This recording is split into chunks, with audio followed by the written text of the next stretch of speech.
Hi and welcome back to Good Knit Kisses. I'm Kristen and I'm here with my friends at AllFreeKnitting.com talking about the basics of loom knitting.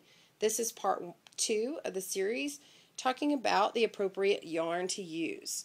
There's lots of yarn out on the marketplace. You can use acrylic or wool or cotton, hand spun, really anything any yarn that you can get, you can put on a loom. You want to be aware of what your gauge is. The gauge is the space between the pegs.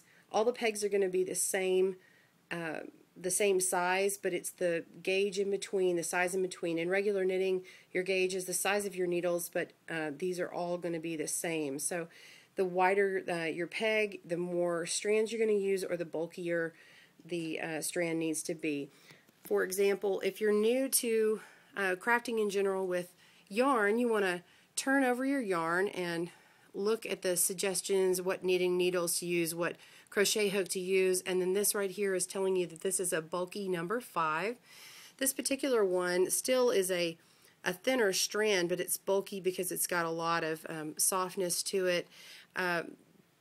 This one here is a Rainbow Classic from Sensations. It's actually a Joanne Fabrics yarn. This particular one right here is from Lion brand yarn, and this one's called Homespun. It's also a 5, but it's quite a bit bulkier than this number 5.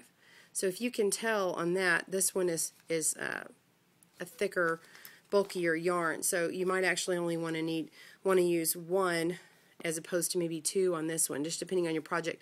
It's also a good idea to work up a small swatch of what your project is before you really keep going. A swatch might be a small, 6 peg wide by maybe 6 or 7 rows long, to get an idea of what your project is going to work up to. And if you think you need an extra strand or take a strand away, then by all means do that.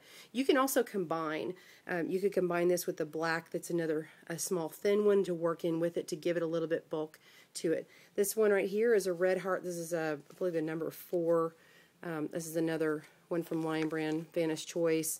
This is also a number 4. So there's different ones you use. Number 4s, 5s, and 6s are perfect. You just may need to use 2 or more strands with it. Another kind of yarn is going to be a cotton.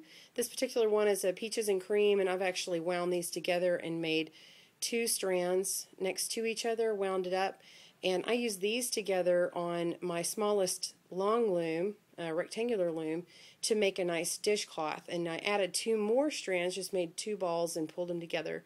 2 more balls with 2 strands, and made a pot holder, nice thick one. So I used a cotton so that it wouldn't melt. If I used an acrylic, it could melt when I put a hot pot on there. So that's something to keep in mind about your project.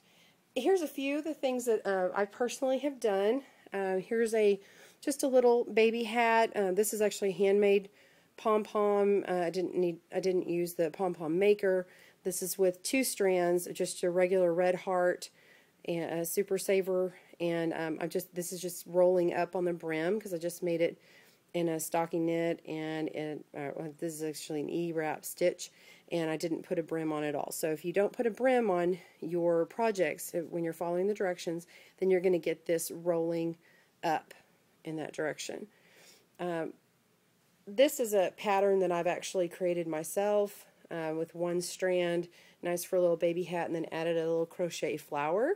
It's kind of a stretchy pattern. Another one where I've made it to where it's a little longer, and rolled it up for a brim, but I've made the stitch in a garter stitch so that it doesn't roll on me, but I've made it long so that it can go down over baby's ears or whatnot. And then this is just a nice long cocoon to match it, and this is made on the largest round loom, and then made it to where it does roll over, and I made it in a nice soft yarn here. And then this little water bottle sitting here, I'm just showing that you can make a little sort of a sock, a little cozy to go over it. And that was a liter bottle, which is 32 ounces, but then I've got you can actually, it's made to put a 16-ounce bottle in here, and then I can add an I-cord onto that and have a little holder. So there's a few little things you can do. You can also make socks on these looms, a lot of different things. This one right here is, I'm doing a double rib stitch and then alternating it to make a honeycomb. And this is just a little lovey for a child, but you can make it on a bigger scale for a blanket or just a nice afghan or lapghan. So these are just a few of the projects that you can create. I hope you have a lot of fun. Thanks for tuning in to Good Knit Kisses. I'm Kristen. Happy looming!